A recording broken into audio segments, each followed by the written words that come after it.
le régime de M. Biapol n'a jamais eu la volonté de faire quelque chose de bien. Je vais vous dire le pourquoi. Et nous sommes ici devant un sujet qui nous démontre à suffire que malgré qu'il y ait toute cette volonté, entre guillemets, parce que je me pose même la question, est-ce qu'ils ont même voulu que ça se passe ainsi avant de ne pas l'implémenter? On parle de décentralisation qui devrait en principe développement, qui est le développement et l'amélioration des conditions de vie de la population. Mais si ce n'est pas ça, je ne trouve pas en quoi on parlera de décentralisation chaque jour. Depuis 1996, M. Zangou vient ici, il vous a dit qu'il lui-même il déplore quelques manquements. Bon, c'est vrai qu'il a fait aussi un aveu d'échec. Parce que... Mais ils ont l'habitude de venir sur des plateaux, vous dire, nous aussi, on condamne, mais vraiment c'est... Non, soyons sérieux. Quand on veut développer un pays, vous avez écouté mes co-panélistes, ils vous ont dit assez de choses autour de ça. On va revenir tout à l'heure au niveau des chiffres, comme a dit également M. Charles Elisan. Vous verrez que même ce que la loi avait prévu, à ce que les transferts de compétences soient déférés vers les collectivités territoriales, ça n'existe pas. Les fameux 15% qu'on avait, ça n'existe nulle part. Maintenant, vous allez voir au niveau de la gestion des CTD, les élus ont d'énormes problèmes. Ils ont des problèmes.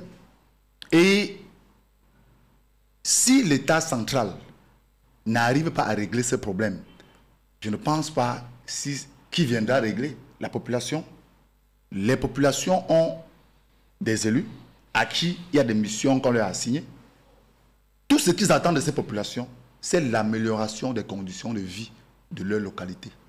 Autre chose, le gros français qu'on va venir sortir, vous dire, oui, on attend, il va falloir que, on a passé 20 ans à combattre avec les ceci. Ils ne veulent pas entendre ça. Parce que gouverner, c'est prévoir. Il faut penser, avant de mettre quelque chose, quand même, de 96 jusqu'à date, on ne peut pas me dire qu'on est encore dans la phase d'expérimentalisation. Non. En combien d'années? Si vous avez... D'ailleurs, quelqu'un avait écrit une œuvre là, je crois, c'était programmé pour échouer. Ça veut dire que quand vous regardez même le DSCE, qu'à un moment donné, l'État a mis sur pied pour développer économiquement le Cameroun, bien après ils sont revenus vous dire que non, vraiment ça n'a pas donné. Ça veut dire que ça ne servait à rien. On repasse à autre chose. Hein? Depuis qu'ils sont passés à autre chose, après 10 ans, ils viendront encore vous dire, on s'était trompé. Vous voyez, on passe de discours en discours. On change. Il vous a dit tout à l'heure, il y avait le ministère de la Ville. Après, c'est venu le ministère de l'Urbanisme. Après, on a changé. En dehors de créer ces ministères et satisfaire quelques personnes qui sont les adeptes du parti, est-ce que même ces ministres, quand ils arrivent à ces postes, avant de partir, pour certains, ou d'autres sont encore là, est-ce qu'ils se posent la question, est-ce que notre mission a été accomplie même à 2%? Le président de la République, qui est le garant du